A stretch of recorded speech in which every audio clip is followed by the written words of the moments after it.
I think about the Jesus telling the parables of counting the costs of the general has to count the cost before he taxes another army. Totally. You have to count the cost of building the city before you build, otherwise you end up with a half finish and you're a laughing stock in the community.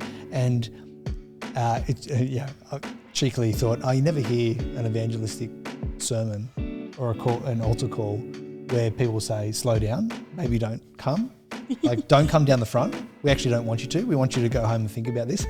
But that seems to be part of Jesus' strategy. And I think this is a good moment to actually have that kind of passage and that kind of challenge in front of people. Like, you don't have to be here. Like, if you're following Jesus, this is not going to change anything for you. You're still going to follow Jesus whether you do it or not. And if you're not following Jesus, then it's not helpful to stand up and make these declarations.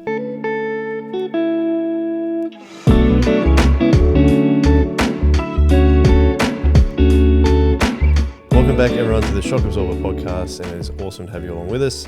My name is Joel, and we're going to talk about plenty of stuff to do with church, and I have two people to join me in doing so, which is Tim. Hello, Joel. Hello, Tim. First full week of Soul Revival. It is. On staff, as we talked about last week. Very cool. It's very exciting. And guest appearancer? I don't know if that's the right word. Appearancer. Yeah, that's what I was going to say. Return guest? Returning guest. Regular guest? Regular. Returning. You are returning. Fee. Yeah. Hello. Hi. How are you? Good. How are Good. you? I'm good. I'm good. I'm Say glad. well, thank you. I don't like the whole good thing. You should say well. I'm well. I'm Thank good. you. Yeah. That's not really. Yeah, we all like. Isn't it funny in Australia how we just go, "How are you?" You're like, yeah, good. I love it when you go, how are you? And the person goes, how are you? And then you go, how are you? And you're like, actually, nobody answered anybody. And Because you're just saying it so quickly. Because it's just, you're not actually listening, or it's just a way of greeting. We're programmed. Yes. It's not ideal. No. Anyway, Fee, you're on Yay. the podcast, and it's good to have you on because you have just returned last week from Soul Revival's second ever youth camp. Yes. Called Origin. Origin Camp, yep. Highlights, please. Highlights. Wow, okay. That's very vague. There were lots of good stuff. Let me think. Highlights. Oh, look. Well, you told me you stayed up until 2:30 on Saturday night. Writing warm and fuzzies. Warm and fuzzies to every single person. No. It was not every single person. Oh, it wasn't? It was all the girls. Oh, okay. Sorry. Yeah, I did not write them for every single person. Some people, I think, did write them for every single person, and hats off to them. Mm-hmm. But, I struggle to sit down for an extended length of time when I'm at camp because I always want to be making sure what's happening and taking that opportunity to be with people. So I see people doing it. I'm like, no. When the munchkins went to bed. Yep. So I did not write any for the leaders and I did not write any for the boys, but I wrote them for all the girls. So that was my cutoff point that I decided on, which was a sad cutoff point because there were others that I would have loved to have. But I didn't want to just write a little one-liner either, so I wanted to write a little bit. Yep. So, a highlight was when I went to bed, the kids were all in bed. Oh, okay. I shouldn't say kids, the crew. 2:30 is pretty late though. Oh, well, they were in bed like before 2:30. Yeah, of course. Well, they go into their rooms and they wake up and they chat and that sort of stuff. And now the the leaders are in a separate room to the crew, so it's just a matter of keeping an eye, but also trusting that they actually are asleep at some point. But yes, it was very quiet. And it was almost the 30 kids. 30 crew. Exactly 30. Exactly 30. There you go. Yep, exactly 30. And a good bunch of leaders and a number of leaders who it was their first camp. Okay. And a number of those leaders who it was their first camp put their hand up to run like significant activities and did an amazing job. So that was a real highlight, seeing people just step up and go, I don't know what I'm doing, but I'll do it. And really having fun with it. We introduced something a bit different this year that we didn't do last year. A lot of camps will get the kids into teams. And a positive of that is it's a really good way of encouraging a good camp ethic or dynamic, and rather than just saying, here's the rules, do this, don't do that, which obviously in any situation like that, there are going to be rules. Even if we choose not to have any, the campsite will have some. And last year we had a 9:30 curfew for noise, which was, at a different campsite. And to enforce. We did not, so that was, the crew did really, really well with it, but it just meant a particular vibe of the camp. So there'll always be things like that.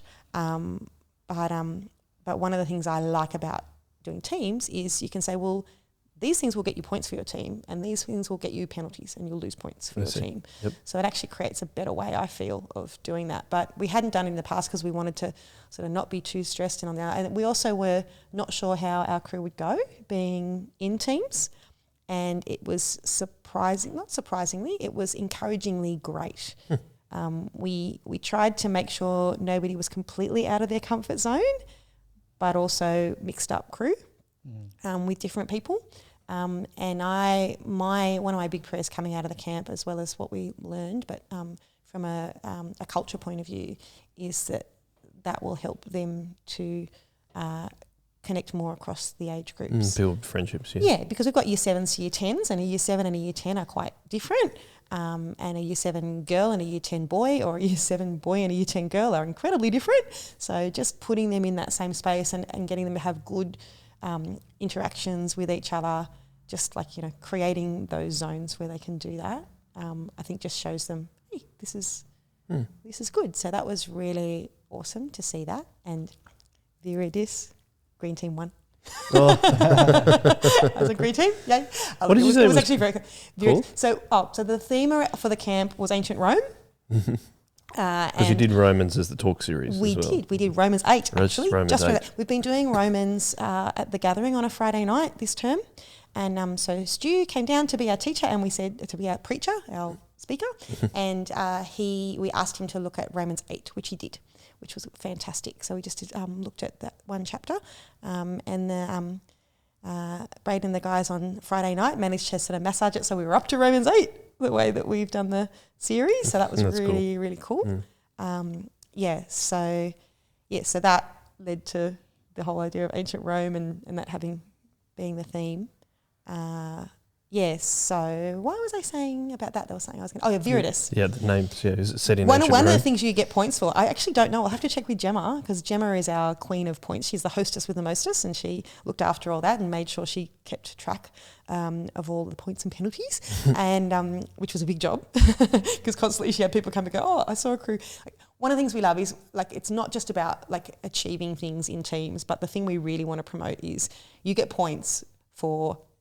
we see you helping someone, or we see you doing something cool, or we see you staying back and finishing off the orderlies when the rest of your team is, already wandered off. That sort of stuff. That was what we really wanted to encourage points for, and there was a lot of that. So there was a lot of leaders coming up to Jem. Oh, I saw this. I saw this person do this. I saw this person do that, and that's super encouraging. So we got lots of points that way. But the ancient Rome theme. One of the points that you could get is if you worked out the names of the teams, which was Viridis, and then I can't say the other two, but basically Viridis is Latin for green, and the other one was Latin for blue and Latin for red. Okay. So I reckon somebody would have worked it out by the end of camp. But we also trialled something else this time, which was a no device policy, which we had a level of flexibility about. Because we do have some young crew whose devices are a bit of a safety net for them when social interaction gets a little bit tough. So it was really lovely. And one of the highlights for me was it would have been obvious to some of the crew that did what we asked and didn't bring their phone, that there were other crew there that had their phones, because some of them were a bit more subtle with it, some of them not. And I did not. Perhaps it was said. But I did not hear any complaints or anything about that. Lovely. They just rolled with it, which was really, really lovely. Because I think that's one of the things that really makes youth and church and any sort of gathering of people lovely, when you can have things like that where we're like, well, we're going to attempt to create this culture, but we're actually going to be aware that culture will be difficult for some people, and we actually don't want to make the rule more important than the relationships. So being able to do that was just a real gift. So that was really lovely. So Stewie had a lot of fun with the talks. He hit them with some really important stuff about where's your focus, what are you going to put your time and your effort, and where are your relationships going to be, and where is your focus going to be around your faith. He talked to them a lot about youth group and our way of doing youth at Soul Revival, which is not the same as every other youth group. So I think that would have been really cool for some of the crew to be thinking that through. He talked about the whole idea of what we've done and what we've been privileged to be able to do over the years. So he went back to things like the Jesus movement and connecting up with smaller churches, and rather than having the model of, the big churches or the big youth groups, suck up all the people from the little youth groups, we actually want to support. And so that was actually wonderful, because talking about that as a real history of what we've done for many years at Soul Revival in different contexts opened up for them a bit more of an understanding of what we're doing with Miranda. Because so many people have said, oh, why don't you just get Miranda to come to Kirrawee? And that's not how we're doing it. Now, that's not to say that may be something that happens at some point in the future, but what we want to do is support the youth group that's happening here and help that to flourish and grow. And so we've taken leaders from, and Stewie talked about other times where we've sent people to different places over the years to support a smaller church and to encourage people to say, my church is the main game. So from that, he talked about, well, what are you guys going to do? Is your church going to be the main game? And he told some stories. He got, on the Sunday morning, on the last talk, he actually threw to a couple of people in the room and asked us to talk about different things that had happened. So he talked a little bit about Eli and his experience of youth, which was not many crew. And then he talked a little bit to Luca about his experience of youth, where a number of his friends got to the point where they said, "No, the action's somewhere else." He told some of his own stories of that, and he asked me to talk a little bit about my experience of coming into Soul Revival and having different groups. So it was very... I think it would have been a real challenge for the crew. And we had, for most of the talks, we had a discussion group with them afterwards, which is a pattern we like to do. So we give them a chance to feedback and to pray and to think through what's been going on. I get the privilege of going with some of the younger girls, and it was just really amazing to see some of the things that were coming out of that, and things that they'd heard from the talks, and things that they were challenged by. Yeah, cool. We did a massive wide games. That was awesome. We did a colour fight. You have a colour fight, yep. Yeah. There's if you're interested, check out the Soul Revival socials. I think it's on Instagram and Facebook, and there's video footage of that sort of stuff. We had another go at Schlocker. I'm not even going to bother explaining. If you don't know, you don't know. Schlocker is a fun game. It's a mishmash of different sports, and it's a three-sided, like a triangular sized field. Yep, which was perfect because we had 3 teams. Yep. That was really fun. Speaking of names, Blue, I think, is Carolean. Carolean, okay. Well, and that's funny because I don't know if this is just a weird thing in my family or if other people are aware of this, but there is a particular scene in The Devil Wears Prada, the Meryl Streep movie with Anne Hathaway, where Anne is very new to the fashion world, and she sort of makes a disparaging noise when they're talking about 2 belts. There's 2 blue belts, and they're like, oh, we can't tell which one we want to use. They're so different. And Anne sort of goes, and then whatever her character name is, I don't remember. And then Meryl Streep does this incredible monologue. Yeah, I've seen that about cerulean blue and the jumper that she's wearing, and how the people in this room selected that colour for you. And anyway, it's great. My sister loves it. She often likes to quote it. And so when we had that word, I'm like, oh, it's like cerulean from The Devil Wears Prada. I see. So there you go. And what's red? Rubrum? Yep. Yes. So they were our teams. There you go. That's pretty fun. Yeah, it was fun. And we had we had people dressed up as Roman centurions. We had standards. So every team had like a big standard in their colour, and one of the things we did was decorate it. We came up with team chants. It was lots of fun. You paused on that. I'm like, oh, they weren't very good. Or they they were great. Ours was based around. No, I'm not going to put that on record. Okay. Ours was based around a funny song that we changed the name of, but Ethan Crawshaw kept on saying the real words, which were not as edifying. Okay, that's it. So we were joking a lot about that. Sounds like you had we did a awesome 4-leaf time. clover because it was green and the kids came up with a 4-leaf clover. But then we were thinking about being lucky, and it was very, very funny because as the green team, the thing that we won by winning the points, which I actually wasn't aware of, I'm not sure whether I just missed the memo or whether it was something that was held in quite a secretive way was getting to pick the theme for youth next term, which is awesome. And it was really cute because some of the crew afterwards were like, oh, we could the theme could be like luck and lucky. I'm like, yeah, girls, we don't really believe in luck as Christians. And they went, oh, yeah. So it was a little moment. It was fun. Cool. But yeah, then they came up with some other ideas which have escaped me at this moment, but were really cool. Well, it sounds like a great time, even though I never went on a youth camp. So, but I would say, that's right. My heart sad. But I also would say that it sounds like it'd be really impactful for the crew that went. So that's what's really cool about it. Yeah, that's it. So just solidly getting in there, getting relationships with their cohort, getting relationships with the leaders, getting a solid series of Bible talks and a chance to think that all through. Like there's so much value. And we got Josh Roberts came along as our camp all-rounder. Yeah. He did an awesome job. He loves camp ministry and he was willing to give up his weekend to come away with us. And he obviously has chosen to pursue a life path of focusing on camp ministry because he values it so much. And it was really nice to sort of see that sort of getting together. And I should mention the bonfire. Oh. It was big. It was very impressive. It was like this massive, like the teepee sort of style. Yeah. Yeah. It was very, very, very cool. Oh, that's impressive. I'm terrible at lighting fires. Anyway, that's great. And Tim, you've been to the theatre recently. Twice. Oh, well, Didn't you say you went to Sister Act and then what did you go see? Yeah. Julia. My wife did not review Sister Act very well.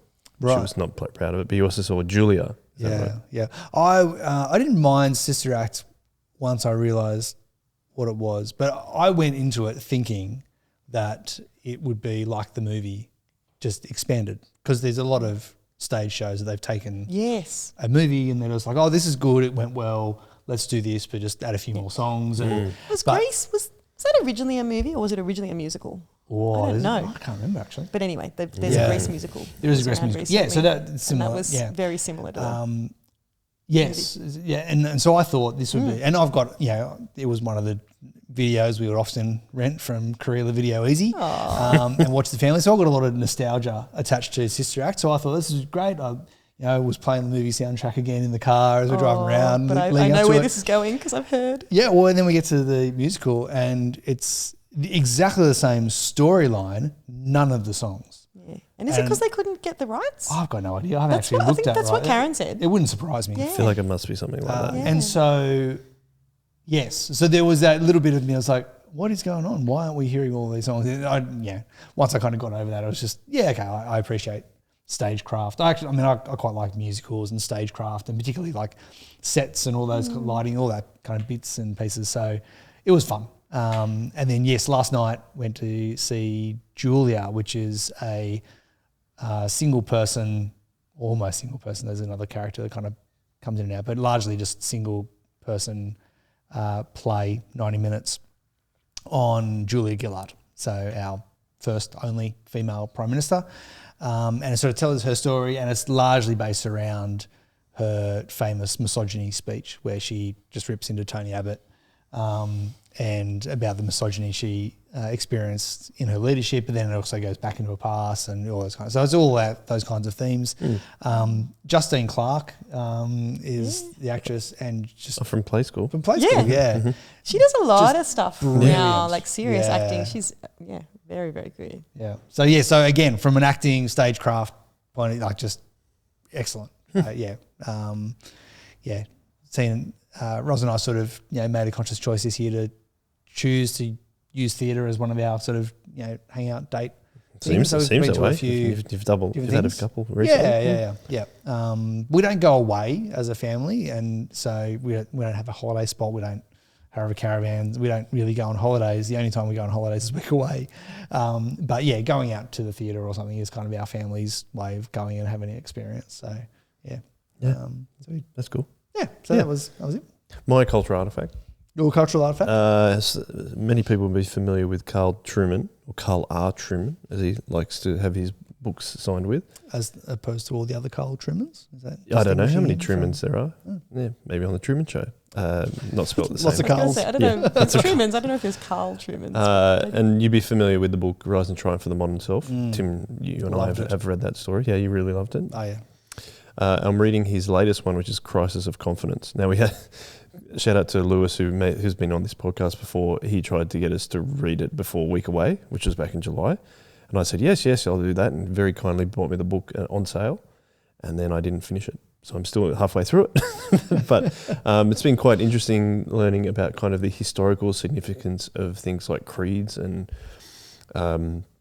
those gatherings that happened around around kind of like, when would you say it? It's kind of from like 100 AD onwards, in terms of the Nicene Creed and how they Council of Chalcedon and all those kind of things that happened in order to establish doctrinal statements to ensure that the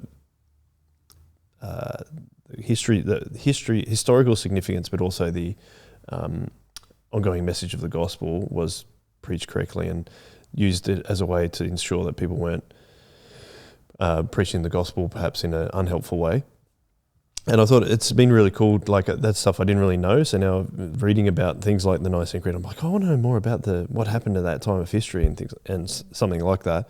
But Truman's message behind it is that he says that a lot of evangelicals have become concerned with being more relevant to the culture, and that kind of comes out of his last book, The Rise and Triumph of the Modern Self. But also the fact that instead of looking at how to be relevant, he suggests that we should have a return to the historic confessions of the church that are related around creeds and confessions. He also starts to look at other things like the Westminster Catechism And Westminster Confession. and the Confession. So Yeah. that's the section I'm in right now.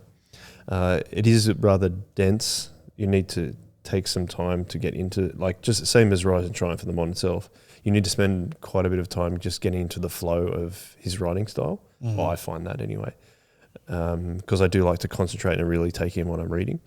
But when I manage to find that time, I really enjoy it because it's really just fascinating to read about. But he says that one of the ways to reject that consumer-driven idea of church is to return to those historic confessions and make sure that we still have sound doctrine, and that's why they exist. They don't supersede the Bible. The Bible is priority number one, but he says it's really important in how they've also adapted to match things that have happened in culture as well, in order to maintain that real importance of the gospel and sound doctrine. So that's where I'm at the moment. I know that you guys probably have a bit more idea of those things, like, I know a couple of people that go to the Orthodox Church, and that schism kind of happened around the Council of Chalcedon around certain things. So I know you would know more about that, but I find the historical significance quite fascinating. Kind of like Tim, when my children asked me, why is it called Protestant scripture? And so we went about the Reformation and things like that. And I said, I don't know enough about this. I need a book. And you provided a book for me. So that was really cool. So I might be asking you to provide me with another book that might help me understand the Council of Chalcedon or the Nicene Creed or many of the other things that happened around that time. Yeah, right. It's interesting they all happened in that kind of Asia Minor area as well. But that's obviously where the gospel first spread. But the early church, that's where it's happening. That's where it's coming out of, and that was also lots of it was located around that area. So I suppose the gravity of where leadership was sort of around there, and I don't know what the year is, but at some point the gravity shifts to Rome, and part of it is there were a number of bishops around, and in the early days it was kind of sort of almost a equality, egalitarian between the different bishops, as in they were all kind of of equal standing, and then I can't remember exactly where it is. I'm not very good with dates and names, but there became a time when the bishop in Rome started to refer to himself as the Bishop of Bishops. And so the gravity starts to shift away from all the bishops in the different areas being equal to all being equal under the head of the Bishop of Rome. And that's where the kind of the legacy of the papacy and the Pope comes from, is he becomes the bishop of bishops, and you kind of get the rise of the Pope out of that. Yeah, and I think that's what I find fascinating about any kind of history, is that these things, maybe even seen as relatively minor things sometimes, are really impactful in the historical timeline of things happening. And even when certain empires have come through and then another empire comes through the other way, you think about, even you had the Greek Empire, then the Roman Empire, and then et cetera, et cetera. That's the stuff that I find really fascinating. That's why I'm like, I need to read more about these councils that happened. So to understand how they impact even now, which is probably what Truman's trying to do, is say, this has impacted the way that we think about doctrine and what it actually means to be a Christian. We need to return to those things to understand what were they trying to achieve, and do we need to keep looking at these kind of things now, because we're saying there's a story in that book that he talks about where someone in a church stood up, and one of the pastors stood up and said, the only creed we need is this, and held up the Bible. Now, while that's still true to a certain degree, his argument is the creeds have been used in one way to adapt to culture and still maintain sound doctrine and remain steadfast to the gospel. So anyway, that was very interesting to me, and I'm going to continue reading it when I find the time. Yeah. Moving on though, and it kind of relates to that, is something similar. Is this weekend is confirmation, which by the time people hear this will be been weekend done. Just gone. But you've been in charge of that kind of fee. You're helping with that at least. I actually took confirmation classes with you however many years ago. It must have been maybe 18 years ago, I think. I don't something know how like many that. years ago. Yeah, it's crazy. Back in the day at Gaimea, Yeah. I used to do that. Yeah, I had the privilege of doing that for a number of years. And privilege of doing it helping with it right now. Yeah. But it's one of those traditions that are still, we consider, especially as an Anglican church, really important. Do you want to give us your thoughts around it and why you think it's a great thing to do, and why you're excited about it? Yeah, lots of things. I think it is a great thing to do because it gives a certain level of gravity to a young person or an older person, because we have a mixture of ages. Most times when there's a confirmation, there'll be a couple of older crew, and we do have a couple of older crew this time as well. But for those who've grown up in the church, some of them wait for the point, and look, there's a certain level of what's the word? It's a bit arbitrary, but we have decided that year 10 is a good point to do that. And actually, I historically had a little bit of influence on that back in the day when we were doing that at Gaimea Anglican, not as Soul Revival Church. I was confirmed in year 8. And when I first started leading the confirmation, there was a younger age cut-off, and I encouraged it to be older because of what I'd seen and also my own experience of I feel like as it is not something that you need to do, it's not something that makes you a Christian, there are certain points at which young crew are more likely to go along because their friends are going along. And as they get a little bit older, I feel like they have a little bit more in that way that a teenager grows and develops, a little bit more of that moment of an individual choice, which is funny because most of the time when I'm talking about Christianity with them, I want them to be thinking about the group and thinking about relationships and not being an individual. But this is one of those choices that you're going to get up and you're going to make some promises about God, and it's a significant thing that you're doing, and it's not... you don't have to do it, but to make those promises without sincerity, I don't think is wise. And so I would never want to encourage a young person to do that. So that the couple of extra years, I know some churches wait till year 11 or year 12, and there's different ways that people can do it. But for us, we've said year 10 is a moment where we encourage them to do that. Some of them were baptised as children, babies, and others made the promises on their behalf. Some of them were baptised when they were older themselves and have said, no, we want to get involved, and we open up the option to both of them. So traditionally the whole idea of confirmation is you are making the promises for yourself that were made on your behalf when you were baptised. But even for some of the younger ones who have been baptised in the past, and older ones as well, that there's an opportunity for them to say, no, actually, I want to affirm this in a public way. And one of the things that I think confirmation offers that is not really a part of baptism, and that's not a criticism of baptism, it's just something that isn't part of it, is the group context.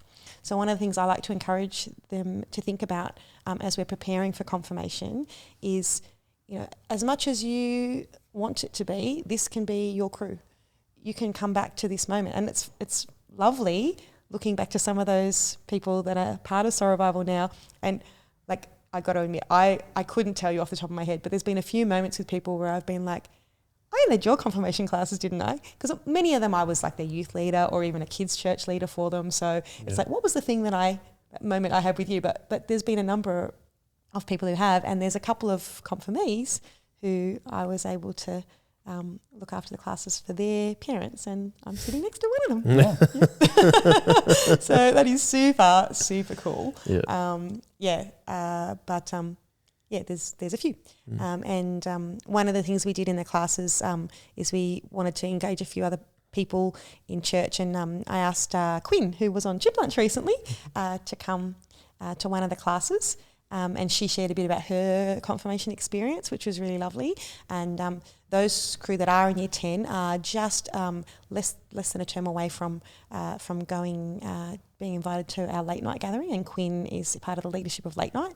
I wanted to highlight for them that, and many of them know Quinn anyway. Quinn's done the cooking for our 2 camps, she and Rachel, both the youth camps that we've had as Soul Revival Church. They have cooked for us and done an amazing job. They're really servant-hearted and have just, really stepped up and done that. So the crew are aware of Quinn, but just to sort of have her in that mix. Braden and Ethan have come along with the classes as well.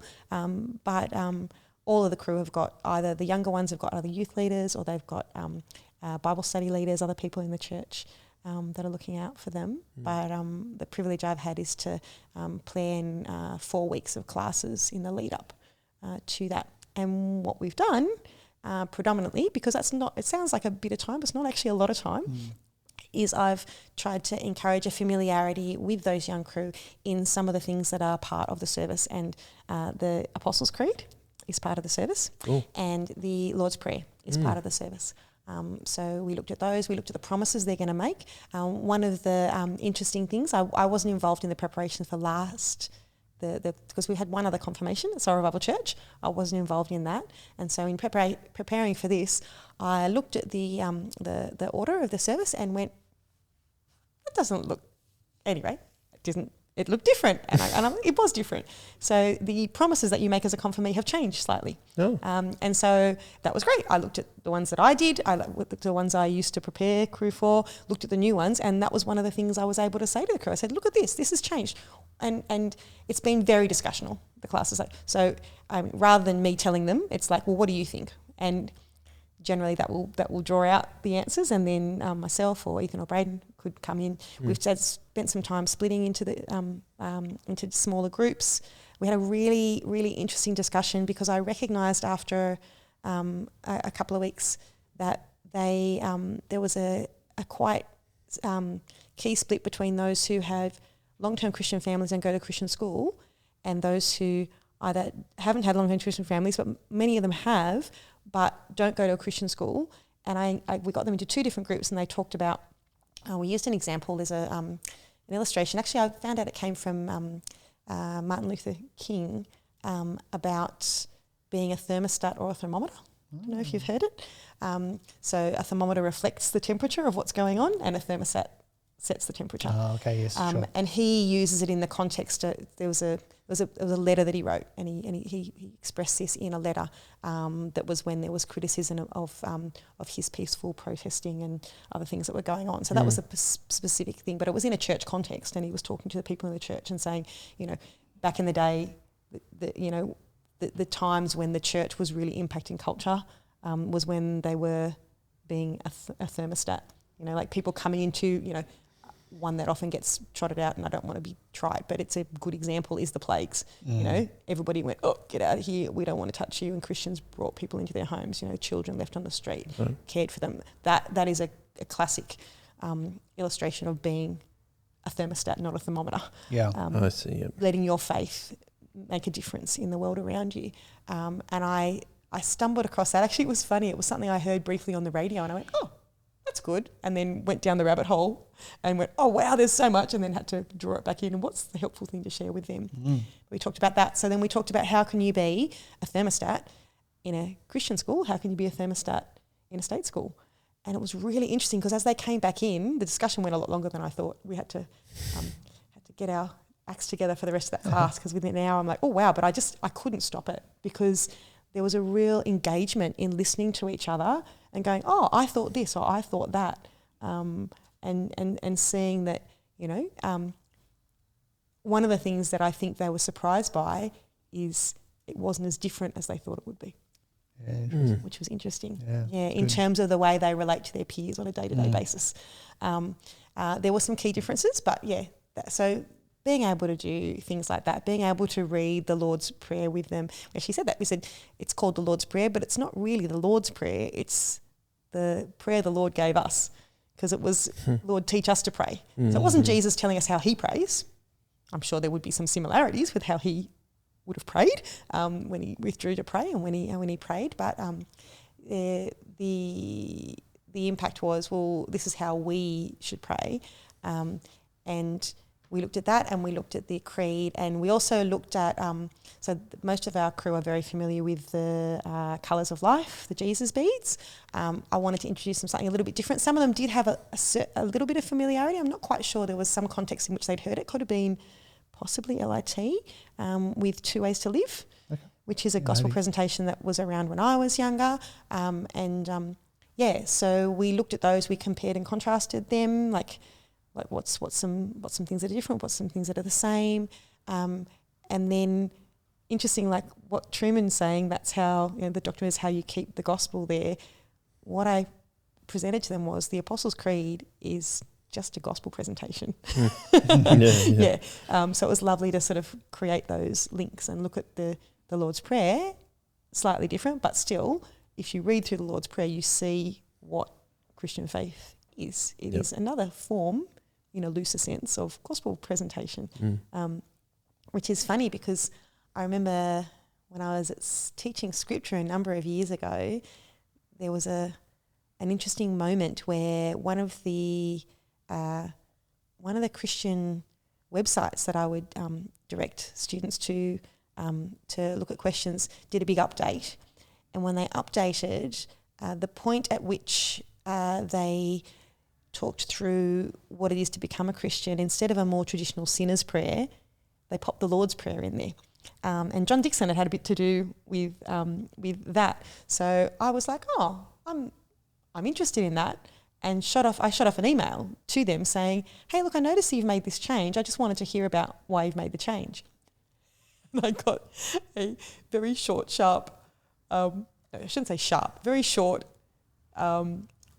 email back from John Dickson saying, well, it's Jesus' prayer, so it's the best one, pretty much. I'm paraphrasing, but I was like, and I was like, it wasn't really what I was asking, but I took what he was saying. I'm like, okay. I was interested in a discussion about like how they'd come to that decision to make that change. But he was, probably was a busy man. And it was literally a one-line email. I was like, okay, I'll just get back in my box. I think they took it as me criticising, which was not my intent. It was just asking the question of like, hey, you've changed it. I'm interested. Like that's a change. But the Lord's Prayer is a beautiful prayer. So being able to have that time with them, split up, get them to pray with one another. There's been a few aha moments, which has been delightful. Awesome. I mean, this is what Truman's talking about, right? Is that trying to have those important statements of faith or creeds and stuff to help people have those aha moments and go, that is what I believe. Yeah. When we were going through, just clarifying is what I'm saying. When we were going through 2 Ways to Live, when we got to the point about Jesus rising again, we split up into girls and guys for that discussion, and one of the girls said, so like, would it matter if Jesus didn't come back to life because he'd already died on the cross for us? It was brilliant. then we had to say to the guys, wait, we're still going. I'd given them a certain period of time and they were finished. And they're like, oh, the girls were stuffing around. I'm like, the girls were not stuffing around. We were having a very important discussion. Yeah. But it was really cool. And there's a mixture of crew in that group, and a number of them know each other quite well. In fact, Lucas and Micaiah were baptised together, which is pretty special. That's cool. So, and they're getting confirmed together. They're getting as well, confirmed aren't they? together. That's I know, awesome. isn't that lovely? So, there's some really beautiful long-term connections, but there's also some that have met each other more recently, and just seeing that group interact with one another has been awesome. very delightful. And Tim, we just mentioned your son Micaiah. He's getting confirmed. He was baptised together with Lucas as another boy. Yep. Yeah. Can you give us your reflections on? Must be cool. You must be excited for tomorrow. Yeah. But also, tell us about what if you can remember, your experience of confirmation as well. I remember doing it. I remember sitting in the classes. I don't remember what we talked about. I'm sure we talked about really good things. Would have been all that same sort of stuff. Would have been awesome because Fee was leading it. Yes. You would have been one of my go-tos if I wanted to ask someone a question. Yeah, probably. Yeah. Because you were always confident to. Yeah, that's true. I think for me, I don't know if it was exactly the confirmation, but it was around that time. It is those year 9, 10 years that are really significant. I think as someone who grew up in a Christian home, Christian school, every week at church, to be thinking through, okay, what does this actually mean to continue in this faith for myself? Yeah, the idea of confirmation. Yeah, you've baptism as an infant in the Anglican Church. You have other people making promises on your behalf that they will raise you to know and love Jesus every day of your life. And we pray over those kids, may there never be a day that they don't know Jesus. And confirmation is that, yes, actually those promises that were made, God has been faithful to those promises and has kept me in that. And so it's not a conversion moment, it's a confirmation. It's a good name. It's confirming, yes, actually all of those parents, godparents, and those who promised to raise me to know and love Jesus have done that. And I am confirming that is continually true of me. I'm going to say something about that in a minute, but finish what you're saying. Oh, okay, cool. And so I think that's, and then, so I do remember, I'm sure the confirmation classes brought it out. There's a number of conversations at school and at church, thinking through, okay, so what does it actually mean for me to take this on? It's even that language I'm uncomfortable with, to continue to confirm that, yes, this is true of me. It has always been true of me, and it continues to be true. And you're publicly declaring it. And so I do remember that being the time. And I also was conscious there were a couple of people in that class who that was pretty much the last time we saw them. And interesting. And it was and I've read this in church history stuff more recently, actually, just in the last year. My colleague at YouthWorks College, Ruth Lucabio, has written a lot of church history stuff. And one of the things that she quotes is that confirmation was often seen as graduation. So you had to put up with Sunday school and church attendance until you were confirmed. Right. And that was seen as a graduation from church. And even though that language has only been recent in my mind, I can remember thinking that in year 10, that actually there's these people here in this class who, there was one guy who, I think it was the first time I've ever met him, and his family was like, no, this is our church. I'm like, oh, okay, I've never met you before in my life, and I never saw you again. So it was just, that was an odd thing. And that's one of the things we've actually talked about in classes with the crew. Right, yeah, we've talked about that. Oh, cool, yeah. Yep, and some people signed up and decided not to, and there were different reasons. But I said to them, if you're not ready, don't. Don't get up and make that promise in front of God if it's not, and it's not ticking a box, and it's not actually going to achieve anything. If you're not ready for it. But one of the reasons I loved doing confirmation was because I saw that, and you said you don't remember. One of the things in the class, like the first class I would do, was basically trying to talk everybody out of it. Right. Yeah. And I did the same thing this time. Okay. Good. In a nice way, but if there's any uncertainty, if you're not sure, talk to your leaders, talk to people. Don't just. But if you're not sure, don't. I think that was really good. I think about Jesus telling the parables of counting the costs of the general has to count the cost before he attacks another army. Totally. You have to count the cost of building the city before you build it, otherwise you end up with a half finished and you're a laughing stock in the community. And I cheekily thought, you never hear an evangelistic sermon or an altar call where people say, slow down, maybe don't come. Like, don't come down the front. We actually don't want you to. We want you to go home and think about this. It's like, but that seems to be part of Jesus' strategy. And I think this is a good moment to actually have that kind of passage and that kind of challenge in front of people. Like, you don't have to be here. Like, if you're following Jesus, this is not going to change anything for you. You're still going to follow Jesus whether you do it or not. And if you're not following Jesus, then it's not helpful to stand up and make these declarations without having really considered what that actually means for you. So I think it's right to hold it as a weighty thing in front of people. And that's it. And so you're sort of doing those two things. You're saying it doesn't actually do anything. It doesn't make you a Christian. Doesn't make you. No. So in that sense, and it's not a sacrament. It's not baptism. It's not. That's another thing we did. We looked a little bit at communion and the Lord's Supper, because traditionally that was something that was. And I explained to them, once upon a time you would wait till you were confirmed before you would take communion. And we don't now, but it's a good moment, and just sort of use that moment to talk through how that is. And that's actually part of that catechism that we were talking about in the prayer book. That was a bit of a basis for looking at what would be some good touch points for them to learn about. But you're so balancing that, like it doesn't make a difference. It's not something you have to do. But if you do it thoughtlessly, that's probably the most significant thing, actually. So you can make much of it in the way you do it, in the way you talk to people about it, in the way you invite people along, which a number of the crew have done, in the way that you think through like where you're at and use it at that moment in your faith. But the actual act of getting confirmed doesn't actually do anything except a moment where we pray. Obviously prayer is powerful, but for them, it's the doing it for the wrong reasons. And it reminds me, and I did tell the crew a story. I talked to them a little bit about people who'd been confirmed and you'd never see them again, and trying to discourage that.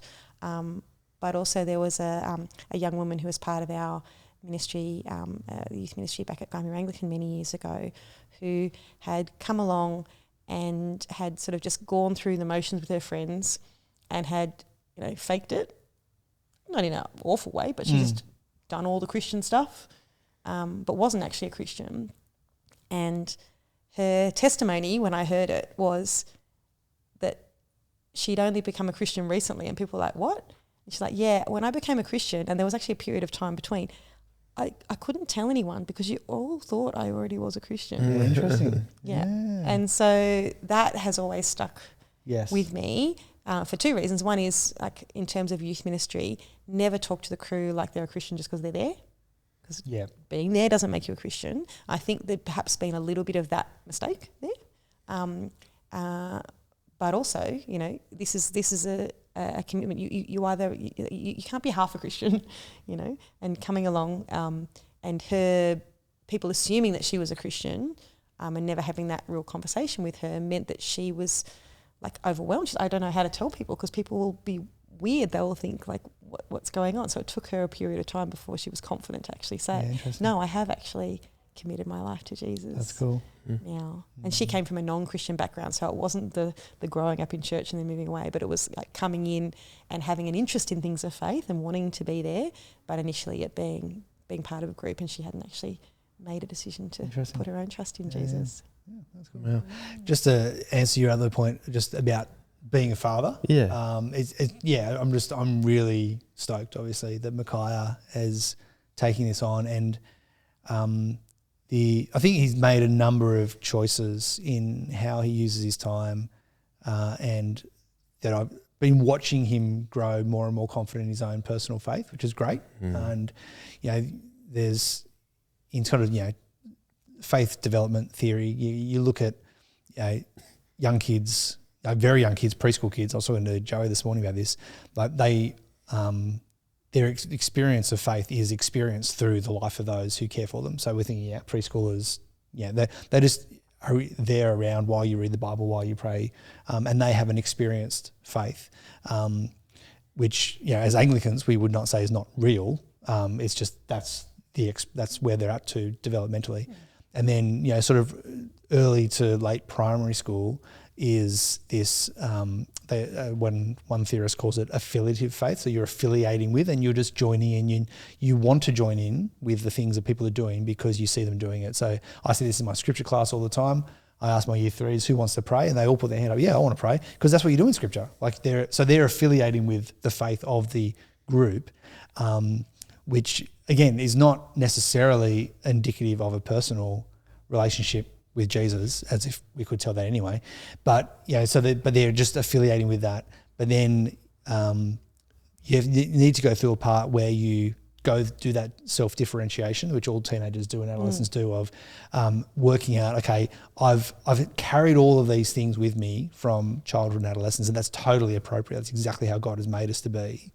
And it's that working out, and that's why confirmation I think is appropriate, like sort of 15, 16 is a good age, because they should be at an age where they can think for themselves, okay, it's no longer just carrying with me because of household, school, church, whatever it is. It's a confirmation. No, this is true of me, and I'm continuing to carry that through as an owned faith, which is now very much something that I've consciously continue to walk in. And so as I watch Micaiah, as I see him, you know, wanting to read his Bible, wanting to pray, you know, taking leadership positions at church and at school, he's doing talks. You know, feels like every second week he's doing a talk at school or leading the prayers or something in his lunchtime group, doing it with Fuse. And just a lot of that, well, actually almost none of that is directed by me. As I'm not pushing him to do all of these things, he is actively taking these on and wanting to do them. And one of the conversations I had with him really early when they went across from a public school to a Christian school, and it was also at an age where he was 12, I think, when he was doing that. So it was almost high school. And thinking again about knowing that he was at that age where you have to start differentiating and working out what does faith mean. And I said, one of the biggest challenges of a Christian school is this assumption that everyone's Christian, particularly at a school like where my kids are at, where it is majority church parents. And so and I said to him, it's very easy to be a vanilla Christian. And that was one of the things the state school kids thought.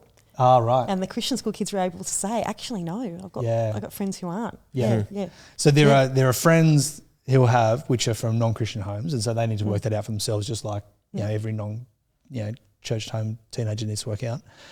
And there'll be those who are from Christian homes who, in their self-differentiation from their parents, are actually losing faith or questioning or searching faith. But I said to Micaiah, like, it's to be a vanilla Christian is going to be really easy.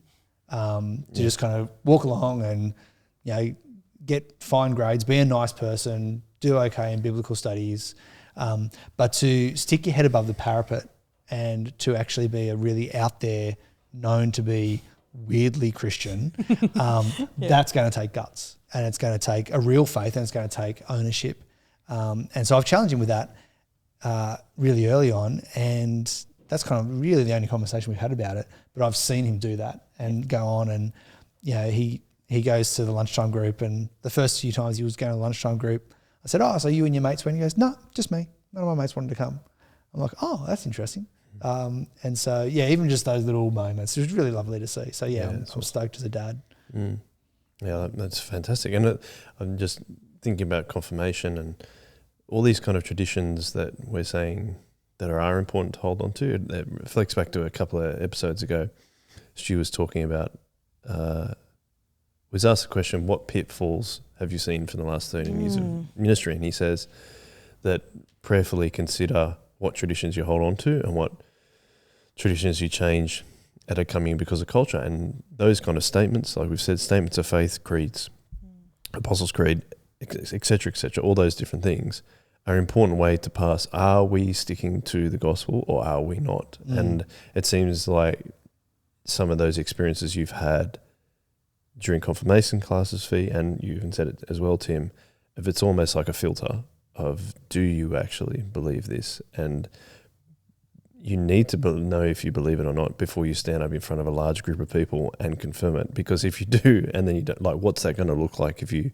What does it say about your character if you've gone through all the confirmation classes and gone up and say I believe it, and then you behave in a completely different way? Yeah. I think that's why it does say that what you think it is ticking a box or graduating or whatever. The phrase that you use the phrase graduating, which I think is really helpful. The phrase I've used with the kids is not ticking a box. Yeah, there's no box to tick. Yep. So there's no point. And that was my experience of getting confirmed. I was in year 8 when I was confirmed. There was a massive group of crew, and at least half of them walked out the door at the end, just like Tim said.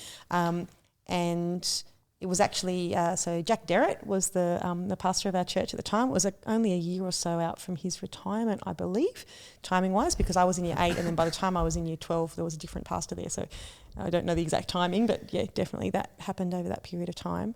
And it was, and he impressed upon us that we were going to get up and say, I turned to Christ. And I left that class and went, I don't know if I do. And I had that moment. And so one of the things I got to share with the crew was, well, that was, for me, confirmation, that period of time, which we did the classes, and it was like half an hour before church. Feels like it was probably might have been 8 weeks. It was quite an extended period of time where we would just meet before church. And the senior pastor put his time aside to do it. It was brilliant. And he and I had to pray, well, should I do this? Why don't I? But it was actually, for me, nobody had actually till that point sort of asked me that question of like, well, do you turn to Christ, Fee? I was just, I was vanilla in that I was doing good things, but my family were not Christian, so I was a complete Sunday Christian. When I was at church, I did the church stuff. When I wasn't, didn't even think about it. So it solidified your faith. Yeah. Well, it was the moment in which I made a commitment to Jesus. Yeah. So it's the point at which my testimony is that's when I became a Christian. Right. It absolutely was. That's cool. I had not turned to Christ before that point. But then you got up and then you said that you had. Well, that's it. Pretty cool. Yeah, because that's it. Because like in that class preparation, I'm like, I either pull out of this, and that's going to be hard. And that's one of the other things when I talk to the crew about, don't go through with it. I'm like, it is a brave thing to say, I've put my hand up for this and I'm actually not going to do it. It's not an easy thing for a young person to do. I said, I will absolutely respect, and there will be, and over the years that I did it in the past, there've definitely been times where, Chris said, no, I'm not. And I'm like, yep, that's excellent. We want to keep walking alongside you and help you to get there. But if you're not, don't get up and say you are. That's not helpful. Just like for, that young woman I mentioned, it wasn't helpful that we all thought she was a Christian, because it made it really hard for her when she actually made that decision to share that with her church family, which was, it impacted me that she hadn't been able to do that. But you mentioned baptism. That's awesome, because one of the things that we were able to do, Ethan was able to share his baptism story, which was... one of the unique things about that was Stu and Lou decided to invite anybody who wanted to, who was at Ethan's baptism, to stand up as his godparents. So I'm one of Ethan's godparents. As am I. There you go. Exactly. So you mentioned that at a baptism, like there's parents and there's godparents who make the promises, and then, it's a wonderful affirmation of what's happened over time. Ethan shared his baptism story. I shared my baptism story, which was, I'm being a little bit facetious, but the only Christian there was God. My parents were not Christians. They were getting me done. One of my aunties and one of my uncles were my godparents, and I'm not sure, because they basically picked 2 of them for me and 2 of them for my sister, and I could go back and look, but I've never haven't done that. It was at the church that my parents got married in, which was not a church that they were regularly attending or anything at all. Neither of them were going to church. It was, so, and I have had conversations with people who since then who are advocates of adult baptism and not so much a fan of infant baptism, who said you need to get baptised again because yours doesn't count. That's my sub thing, but basically that's what they're saying. I'm like, no, mine does count. And the fact that I then got confirmed and then God used that confirmation, what a beautiful, moment, irony, whatever you want to call it, that because I'd been baptised as a child, I wouldn't have got confirmed My mum signed me up for confirmation class. I'm like, I don't want to do this thing. What's this thing? And then I found out one of my friends was doing it. I'm like, oh, okay, I'll do it. You know, so that was also that moment of like, I'll do it. And then through the thing went, oh, actually, maybe I shouldn't do it. So there was this whole back and forth. But yeah, so I've said to those people, I'm like, no, God knew what he was doing. Definitely. I said, it doesn't matter. So there's a beautiful moment for those confirmees because some of them are similar to me. Like their baptism was getting done. Yeah. Yep. And I'm like, either way, like there's such an encouragement for those who've had a baptism that was faithful Christians saying, we want to bring up this child to know Jesus. But for those that it was only God watching going, yep, that one's mine. Yep. That's really beautiful too. So, yeah, I think it's cool that we've highlighted the importance of confirmation. It kind of seems like, oh yeah, confirmation, but it's really important to highlight the fact that it does do a lot in terms of solidifying faith or clarifying.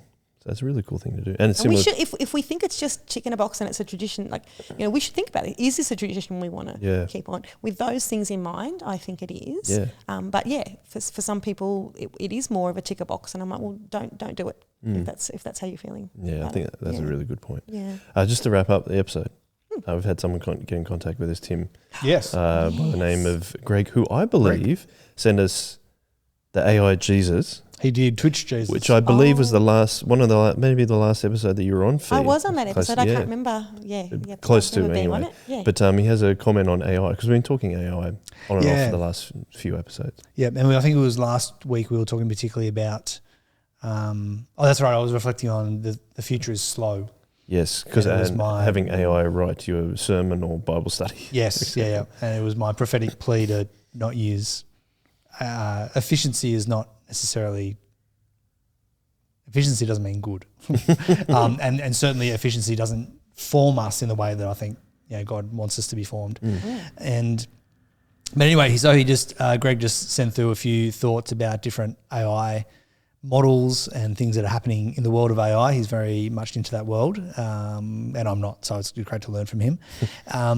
But he said one of the interesting things is that the AI is now these sort of learning algorithms where they read the material and so they learn how to respect.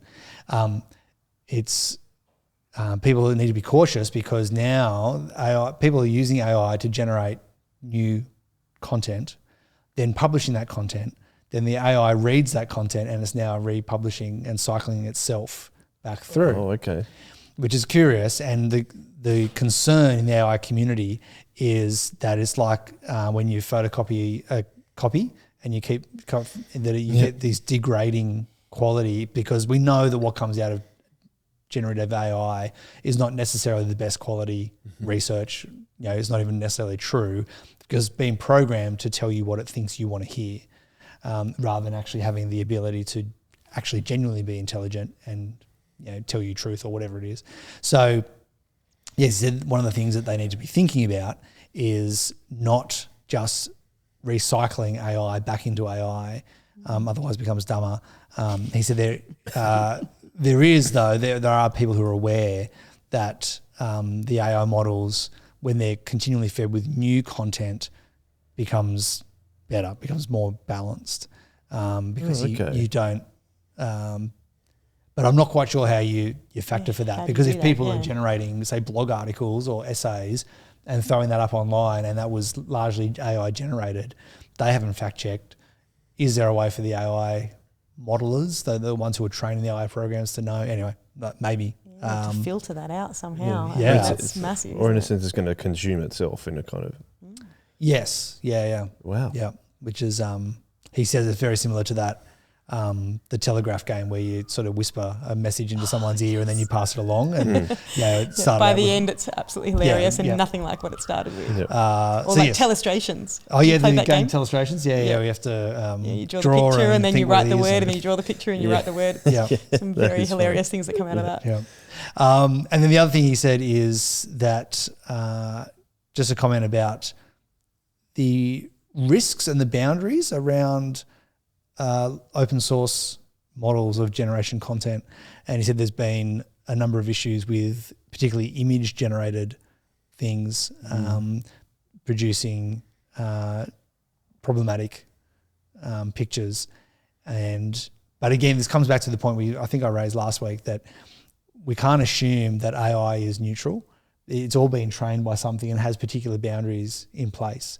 And so people were noticing when they put requests into, I think it was Google's AI, a lot of it would come back with, lots of diverse equity inclusion type models, even when you're asking it for, give me a picture of Vikings, and it would have a whole lot of Vikings that were African American and Chinese, and because it's one of the things that they try and build into it is that let's be inclusive in the images we create, but there are just not going to be a Viking. So there's those kinds of things, and then also he tells this story about the Microsoft bot Tay, which was trained on Twitter.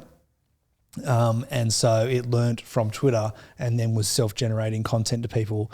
He writes, overnight, the bot started swearing, lying, making Nazi claims and abusing people. Oh, gosh. Which probably, it is indicative of what it's been learning. So if it's learning from Twitter, which, a lot of people notice is a cesspool of all sorts of terrible things, if that's what it's learning, then that's what it's spitting out. And so anyway, we could do a whole other episode of those interesting things. But thanks, Greg, for thank you sharing those things. And I think, we are at this cusp of a new technology and thinking through both society, what do we do with these things, but then also Christianly, how do we actually use this? Can we use it? What's the right use of AI in church work, ministry work, those kinds of things, but also actual personal faith formation as well. I think that's a massively open question, which we're going to play around with, and in generations' time, our grandkids will tell us how we got it all wrong. So that's exciting. And it kind of feeds back into that thing of having these doctrinal statements that will make sure that we don't stray too far away from things like that. So, but then if we're letting AI stray away from those things, that's why it's important to have that. Yeah, that's right. So if you don't have core doctrines, boundaries of things, and I think this is a bad analogy, but if our generation of Christian content has these boundaries in it of obviously the Scripture is paramount in that. Yeah. But I think Truman is right. I haven't read the book, but his premise is right, that these other doctrinal statements that came out of the early church are really good guardrails. Like if you cross the boundaries of the Apostles' Creed or the Nicene Creed or some of these other formularies and go outside of those boundaries, then you're probably in the realm of heresy, because they have tried to articulate true things about Scripture and tried to summarize. The Apostles' Creed doesn't say everything there is to be about a Christian. We have to go to the text of Scripture. It is a summary of some of the important points, and some of the things about these creeds. It's good to know about the councils that it came out of. It's good to know about the culture, because they were answering particular questions, and our culture will have different questions. And so there are times where we need to write new formularies or new creeds and things, but I think... But they capture the heart. They capture the heart, yeah. Because in the early church was trying to work it out for the first time. I would go so far as saying there's nothing necessary to know in terms of having a genuine faith that's not there. Captured, yeah.